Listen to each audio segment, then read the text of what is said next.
And as we step this morning into this time, into a time of worship, we are a people who seek to have it be that our time meets God's time, and that our lives become a part of what God is doing. That's what we seek when we gather for worship. And we're going to be looking at the first chapter of Genesis, the first 5 verses. Hear these words. In the beginning, when God created the heavens and the earth was a formless void, and darkness covered the face of the deep, while a wind from God swept over the face of the waters. Then God said, "Let there be light," and there was light. And God saw that the light was good, and God separated the light from the darkness. God called the light day, and the darkness he called night. And there was evening, and there was morning, the first day. The word of God for the people of God. Thanks be to God. It sounds like a story, doesn't it? It sounds like once upon a time. It sounds like a story that I might begin right now, like the Bible does. In the beginning. Well, it does begin like that in the scriptures, in the beginning. And a story unfolds. A story about God in our midst and we in God's presence. It's a story which we hear and which we receive today that's at the very foundation for us, giving us a real identity about who we are and what we're about, helping us to know ourselves and who God is. It's quite an account. It's quite a story. When time began, but it gets me thinking a bit. When time began, does that mean something like there was a time when time wasn't? That there was something before time? It's something that my mind can't hardly hold on to or even reason about or think, well, whatever does that mean? It sounds like we're getting into some place of a sci-fi kind of a story or something that's so ridiculously out there and far beyond. Is it where Genesis is in that sense about what is time itself and the essence of it? I was listening to somebody who called himself a philosophical cosmologist. I thought, whatever is that? He's a theologian, I think. The more I listened to him, I thought that's just simply another reference, another title to somebody who's a theologian, somebody who speaks about God and who God is. A philosophical cosmologist. Somebody who takes all of that thought and thinking about the ways in which the very physics of our world impacts us in our very core of identity and who we are and what life is. And the wondrous, miraculous way, the awesome way it comes together at the very opening of our holy book. And it just sums it up, and it speaks so very clearly about matter and energy. And it does start beginning to sound like we're speaking of physics.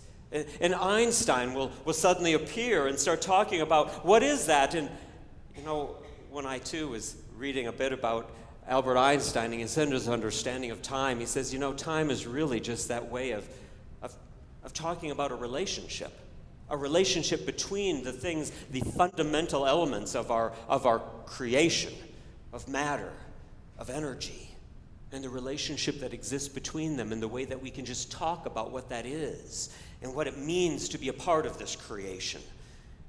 And so we speak about time.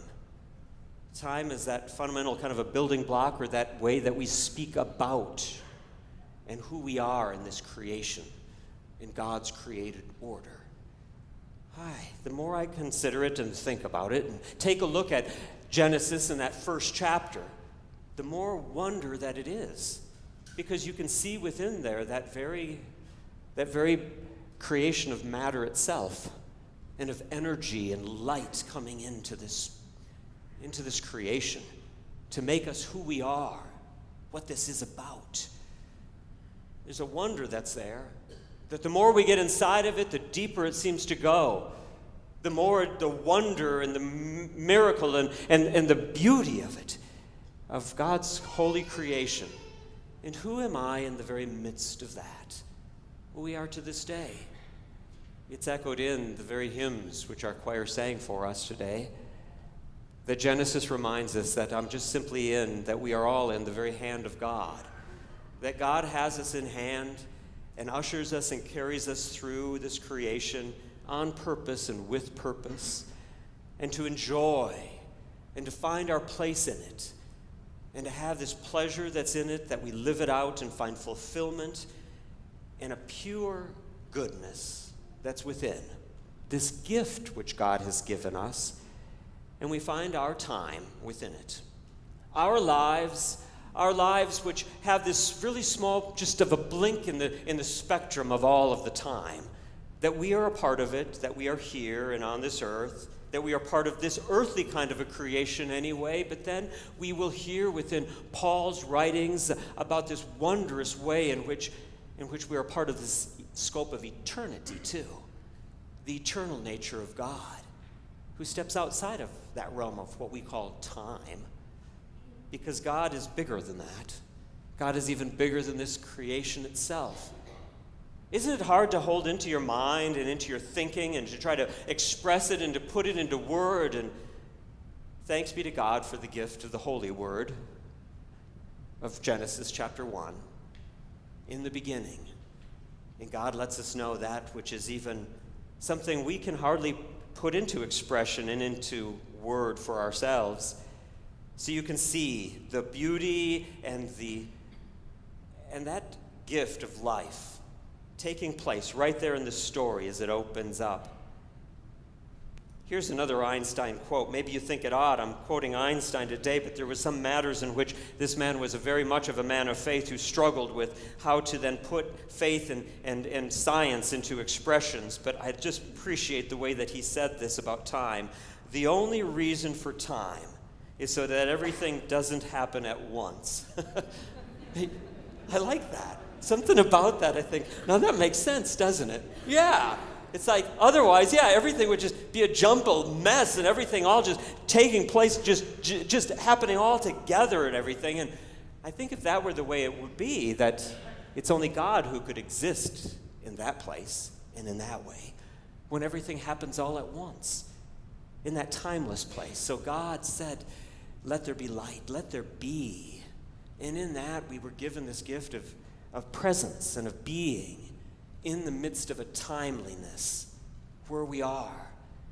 And if time is really that thing, that about relationship, that's what Genesis speaks to us. How to be in a relationship with God and with each other.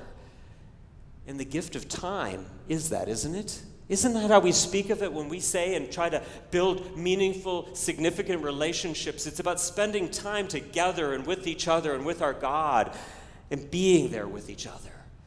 That gift of time is that way in which we share life together and live this breadth and this span that we have as a gift.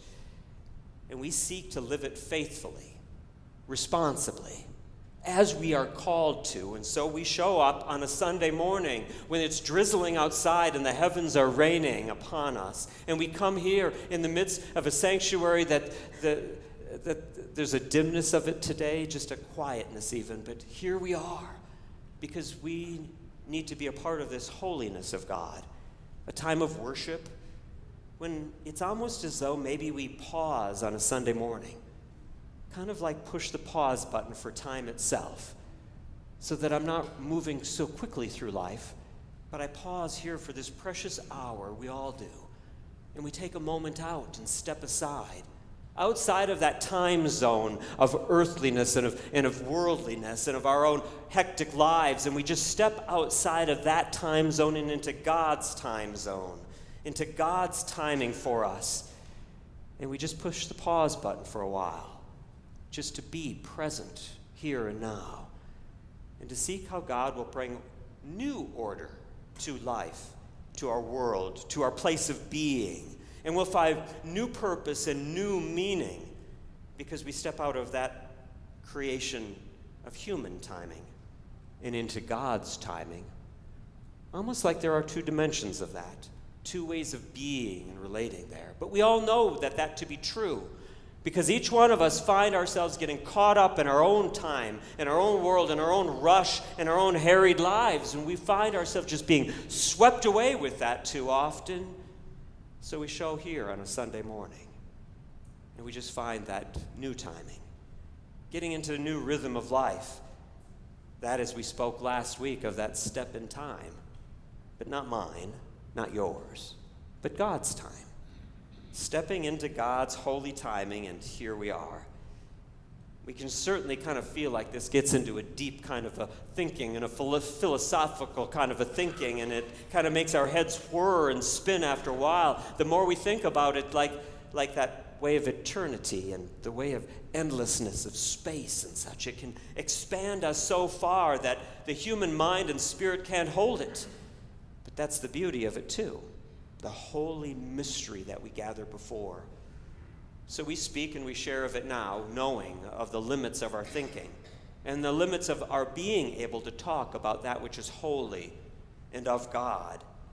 And we tread with a way in which has awe and humbleness and reverence and total respect for who God is and how God is calling us, and to ever even think that we can speak of what God is up to, or God's word and dreams. It's something where we humans should barely dare to tread.